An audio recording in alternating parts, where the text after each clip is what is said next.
नमस्कार मित्रों। पवन खेड़ा कांग्रेस के नेता, उनको बेल मिल गया है। सुप्रीम कोर्ट ने बेल दे दिया, एंटीसिपेटरी बेल जिसको आप कहते हैं। एंटीसिपेटरी बेल रिलीज हो गया और उनको बेल मिल गया।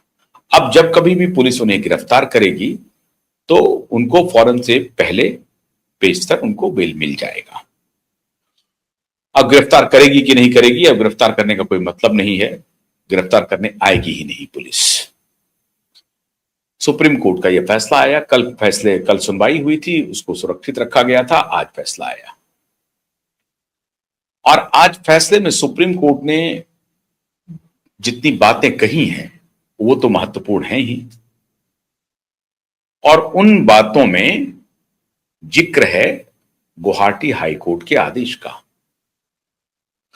और गुवाहाटी हाईकोर्ट के आदेश में जिक्र तो नहीं है उस तरह से, लेकिन तेलंगाना के हाईकोर्ट की भी भूमिका है। ये जो आदेश आया है पवन खेड़ा को बेल देने का, इसमें और कुछ भी नहीं है। हमारा जो जुडिशियल सिस्टम है वो मजबूत है, कमजोर है, बायस है, जिम्मेदार है या इंडिपेंडेंट है, न्यूट्रल है, क्या है? अब ये आपके लिए बहुत बड़ा पजल है। मैं कोई आपको पजल दे नहीं रहा हूं, उस पजल को सॉल्व कीजिए आप। सिर्फ घटना है, उस घटना की विवेचना हमको, आपको, सबको करनी चाहिए। घटना हुई कि पवन खेड़ा ने आरोप लगाया आसाम के मुख्यमंत्री हेमंत बिश्व शर्मा की पत्नी भुइयां शर्मा के ऊपर। अब जो रिंकी भुइयां शर्मा हैं, उस भुइयां शर्मा के ऊपर आरोप था कि उनके पास 3 देशों के पासपोर्ट हैं, एंटीगुआ के, यूएई के और एक और देश है, और 52,000 करोड़ की ये कंपनी की मालकिन है। उसका ऑपरेशन अमेरिका में होगा। ये सारे आरोप लगाए गए पवन खेड़ा की तरफ से।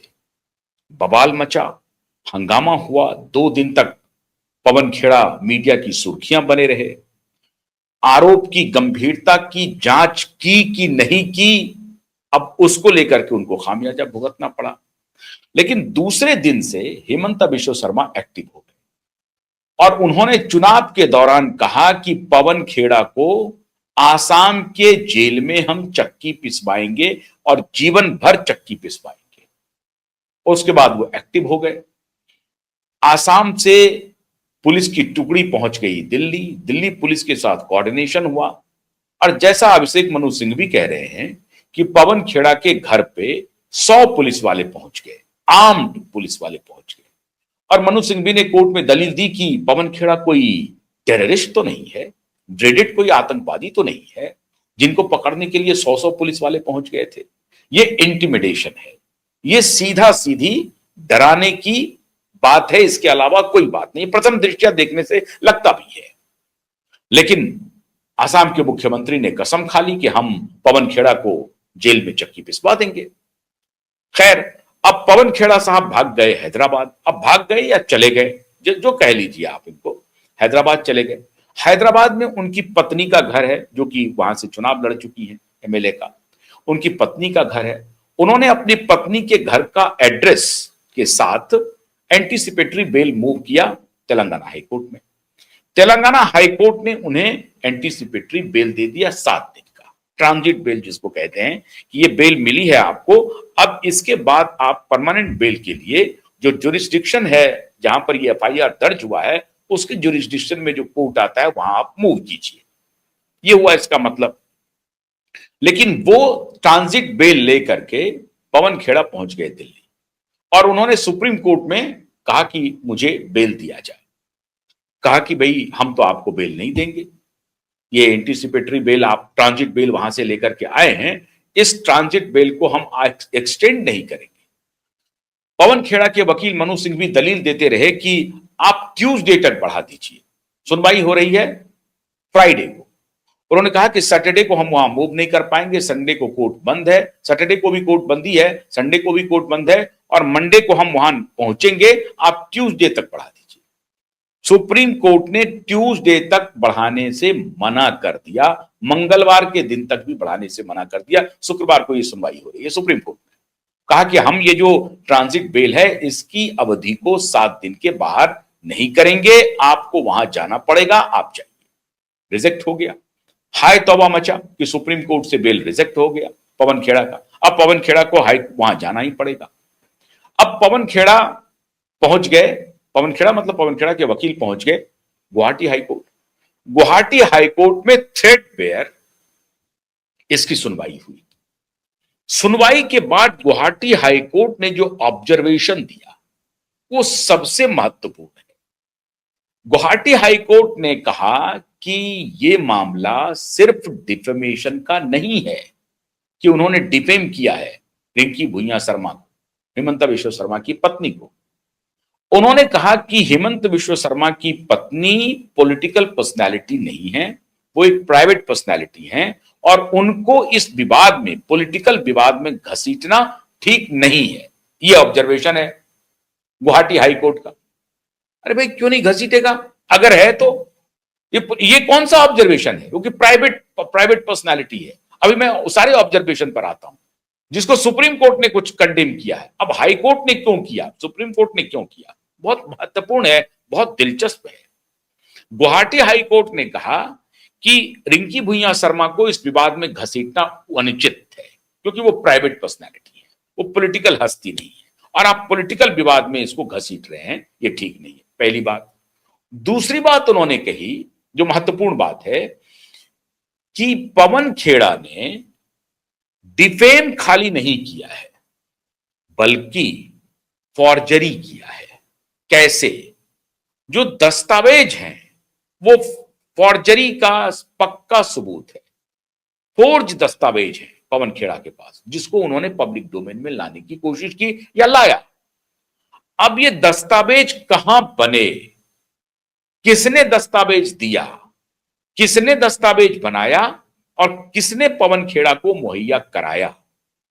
अगर ये फोर्ज दस्तावेज है, कि जो कि अब कंफर्म हो गया है कि ये फोर्ज है, क्योंकि भारत सरकार ने भी कह दिया कि हमारे पास ऐसी कोई सूचना नहीं है कि इन 3 देशों के पासपोर्ट होल्डर रिंकी भुइयां शर्मा हैं, और तीनों देश ने भी खंडन कर दिया कि हमारे यहां का पासपोर्ट नहीं है, वो गलत है। इसका मतलब है कि दस्तावेज फॉर्ज है, नकली दस्तावेज है। नकली दस्तावेज है तो किसी ने नकली दस्तावेज को बनाया है। अगर किसी ने नकली दस्तावेज को बनाया है तो वो किसी बड़े षड्यंत्र का हिस्सा है। जाहिर है उनके निशाने पर हेमंत विश्व शर्मा होंगे कि फोर्ज दस्तावेज बना लो और उस दस्तावेज को पब्लिक डोमेन में ले आओ और उन्हें बदनाम कर दो पॉलिटिकली। ठीक चुनाव के 2 दिन पहले, मतदान के 2-3 दिन पहले, प्रथम फेज, एक ही फेज में चुनाव हुआ था असम में, तो 2-3 दिन पहले इस मुद्दे को प्रकाश में लाओ ताकि पॉलिटिकल फायदा लिया जा सके और हेमंत विश्व शर्मा को राजनीति के अखाड़े में पूरी तरह से धोबिया पछाड़ दिया जाए। ये पूरी षड्यंत्र हुई होगी, पूरी प्लानिंग हुई होगी। तो गुवाहाटी हाईकोर्ट कहता है कि अगर ये दस्तावेज कहीं पर बना तो किसने बनाया, नंबर 1, और किसने पवन खेड़ा को मुहैया कराया। और अगर पवन खेड़ा ने खुद ही ये दस्तावेज बनाया तब तो और बात है, तब तो और भी गंभीर आरोप है। अगर ये खुद ही दस्तावेज बनाया तो गुवाहाटी हाईकोर्ट का ऑब्जर्वेशन है कि मामला सिर्फ डिफेमेशन का नहीं है बल्कि नकली दस्तावेज को रिसीव करना या नकली दस्तावेज को बनाना या नकली दस्तावेज के बनाने में के षड्यंत्र में शामिल होना। यह भी साबित होता है कि जो व्यक्ति इन्हें ये नकली दस्तावेज अगर किसी ने मुहैया कराया है, इसका मतलब है कि ये भी उस कॉन्स्पिरेसी में शामिल हो सकते हैं कि कहीं पर नकली दस्तावेज बन रहा है और इसकी जानकारी पवन खेड़ा को हो। इन सारी बातों की जांच के लिए पवन खेड़ा का कस्टोडियल इंक्वायरी इनएविटेबल है, अवश्यंभावी है। यह बात गुवाहाटी हाईकोर्ट ने कहा। ऑब्जर्वेशन देखते जाइए। कहा कि ये निश्चित होता है कि ये सिर्फ डिफेमेशन का मामला नहीं है कि आपने ऐसा कोई आरोप लगा दिया जैसे कि वो डिफेम हो गए पवन खेड़ा जी और उनकी बदनामी हो गई। नहीं, आपने जो दस्तावेज बनाए हैं जिसके आधार पर डिफेमेशन हो रहा है उनका, वो दस्तावेज भी अपने आप में बहुत बड़ा अपराध है अगर यह साबित हो गया है कि वो दस्तावेज नकली है। तो डिफेमेशन एक तरफ और दूसरी तरफ नकली दस्तावेज बनाना या नकली दस्तावेज प्रोक्योर करना या नकली दस्तावेज को देने वाले के साथ कोई साठगांठ होना, ये सारी बातों की जांच तभी होगी जब पवन खेड़ा को पुलिस गिरफ्तार करेगी।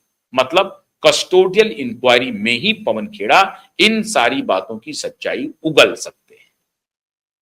अब ये जो गंभीर ऑब्जर्वेशन है, इस ऑब्जर्वेशन को माननीय सुप्रीम कोर्ट ने पलट दिया और इसलिए गुवाहाटी हाई कोर्ट ने यह ऑब्जर्वेशन देते हुए पवन खेड़ा के बेल को रिजेक्ट कर दिया। अब देखते जाइए, तेलंगाना में कांग्रेस पार्टी की सरकार है, हाई कोर्ट ने बेल दे दिया, ट्रांजिट बेल दिया 7 दिन का, गिरफ्तारी नहीं हो सकती है। सुप्रीम कोर्ट में मामला आया तो सुप्रीम कोर्ट ने कहा कि हम आपको ट्रांजिट बेल को एक्सटेंड नहीं कर सकते हैं, आप जो जुरिस्डिक्शन वाला कोर्ट है उसमें अपीयर होइए, वहां पर आपके लिए रेमेडी उपलब्ध है, वहां कोई बायस नहीं होगा। हालांकि अभिषेक मनु सिंघवी ने और पवन खेड़ा ने दोनों ने ये एक प्रकार से संदेश देने की कोशिश की सुप्रीम कोर्ट को कि गुवाहाटी में हमें न्याय नहीं मिल सकता है। तो ये वही बात हुई ना, चूंकि तेलंगाना में आपकी सरकार थी तो आपको न्याय मिल गया, आपको फेवर में जजमेंट आ गया और आपको लग रहा है कि जो रुख आपने अख्तियार किया